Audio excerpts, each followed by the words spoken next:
Tolong digarisbawahi Bapak Ibu sekalian, Allah Subhanahu wa Ta'ala tidak menentukan takdir buruk. Semua takdir Allah itu baik. Semua takdir Allah baik. Allah menentukan semuanya dengan hikmahnya. Jadi cara memahaminya adalah semua Allah catatkan baik, walaupun itu buruk di mata seorang hamba. Banyak pendapat ulama tentang masalah ini. Di antaranya adalah pendapat Syekh Utsaimin rahimahullah, salah satu ulama di Saudi yang sudah meninggal. Beliau mengatakan, kurang lebih terjemahnya, takdir itu tidak ada yang buruk. Takdir tidak ada yang buruk. Yang buruk hanyalah yang ditakdirkan atau al-makdur, artinya makhluk yang merasakannya jelek. Tapi Allah tidak menentukan yang jelek itu.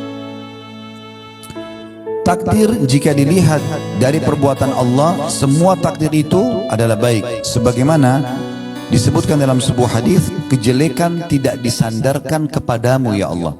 Jadi ada potongan doa teman-teman sekalian, itu disebutkan dalam riwayat Muslim, ya, bahwasanya wasyarru laisa ilaik, keburukan tidak akan pernah disandarkan kepadamu ya Allah. Itu Nabi SAW sering baca dalam sholat beliau, ya. Maka kata Syekh Utsaimin rahimahullah, sebagaimana dalam potongan hadis, kejelekan tidak disandarkan kepadamu. Jadi takdir Allah itu selamanya tidak ada yang jelek, karena ketetapan takdir itu ada karena rahmat dan hikmah Allah. Kejelekan murni hanya muncul dari pelaku kejelekan itu sendiri, karena Allah sudah tentukan, ya, misalnya ada pelanggaran akan kena hukuman ini.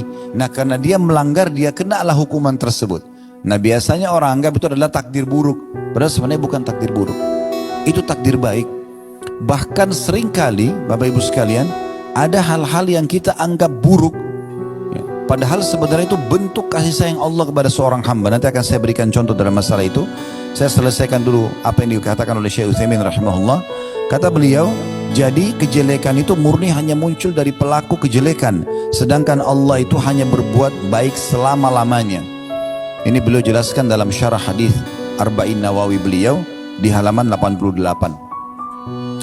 Yang saya katakan tadi contohnya Bapak Ibu sekalian adalah pelaku kriminal. Semua hamba Allah subhanahu wa ta'ala kalau ingin melakukan satu perbuatan kriminal, kriminal ini berarti pelanggaran, bahasa agamanya maksiat, ya, yang Allah sudah tentukan sebagai pelanggaran, berzina, mencuri, membunuh, apa saja, pasti Allah subhanahu wa ta'ala akan berikan kepada dia sinyal rasa khawatir dan takut.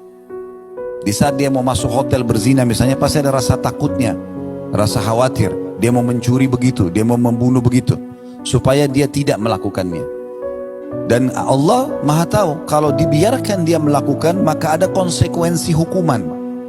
Allah akan datangkan hukuman karena pelanggarannya itu, maka Allah berhentikan dia dengan rasa takut itu. Tapi kalau tetap saja dia lakukan, maaf, tetap dia masuk ke dalam kamar hotel, tetap saja dia masuk ke kamar hotel, tetap dia berzina misalnya, maka Allah datangkan peringatan yang lainnya. Peringatan yang lain itu adalah seperti misalnya ada orang yang melihat dia, supaya dia merasa malu. Kalau dia tidak mau juga tahu itu, tetap diulangi terus perbuatannya, peringatan lebih besar datang. Sampai pada tingkat ada orang yang terjadi gempa, rubuh hotel tersebut, ditemukan jenazahnya lagi dalam kondisi tidak berpakaian. Allah permalukan.